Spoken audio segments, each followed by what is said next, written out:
भगवान उद्धव जी को ये उपदेश देते हैं 11वें स्कंद में 27 के अध्याय में 18 नंबर श्लोक में कहते हैं, भूर्यप्त भक्तोपाह्यत्तम न मे तोषाय कल्पते गंधो धूप सुमनसो दीपो न्याद्यम च किम पुनः। हे उद्धव, इस संसार में लोग बड़ी बड़ी भेंट मुझे प्रदान करते हैं, लेकिन उस भेंट देने के पीछे उनके अंदर बहुत बड़ा अहंकार छुपा हुआ रहता है। तो ऐसी भेंट मैं कभी भी स्वीकार नहीं करता हूँ। लेकिन तुच्छ से तुच्छ भी भेंट क्यों न हो, लेकिन उस भेंट के अंदर अगर उसका शुद्ध भाव हो तो भगवान कहते हैं कि हे उद्धव, मैं उसे ग्रहण करता हूँ, मैं उसे स्वीकार करता हूँ।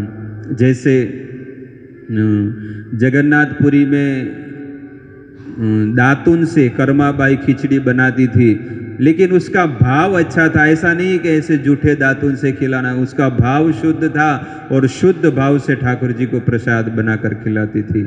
और सुदामा का वर्णन आता है कि सुदामा केवल एक चावल, एक मुट्ठी भर चावल लेकर अपने कपड़े के अंदर साथ में पोटली में बांध कर ले गए थे, लेकिन फिर भी भगवान ने सुदामा के चावल को खाया और तृप्त हो गए।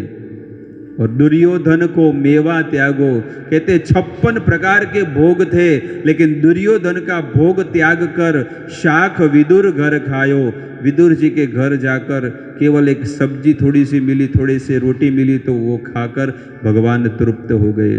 दुर्योधन ने कहा मेरे यहाँ पर खाइए, लेकिन भगवान कहते हैं कि एक व्यक्ति 2 जगह पर खाता है, अगर उसे भूख लगी हो तो वो तुरंत बैठ जाएगा, और भले वो तृप्त हो, लेकिन अगर कोई प्रेम से उसे बुलाए और भोजन कराए, भले तृप्त है लेकिन फिर भी उस प्रेम के बंधन में वो भोजन कर लेंगे।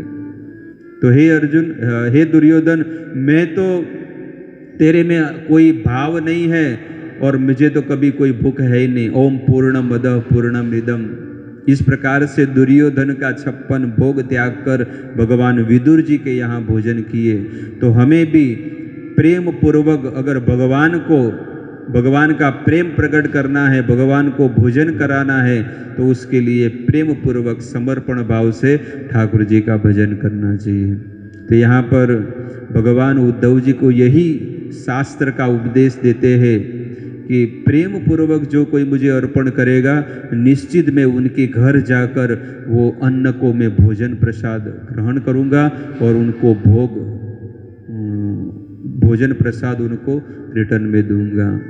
पत्रम पुष्पम फलम तोयम यो में भक्त्या प्रयच्छति। हे अर्जुन, कोई मुझे प्रेम पूर्वक पत्र पुष्प फल और जल देता है तो मैं उसे ग्रहण करता हूँ और उनको बाद में प्रसाद करके उनको रिटर्न में देता हूँ। तो हम सभी भक्तों का ये कर्तव्य बनता है कि प्रतिदिन ठाकुर जी को भोग लगाकर ही हमें भोजन करना चाहिए। शील प्रभुपाद की जय।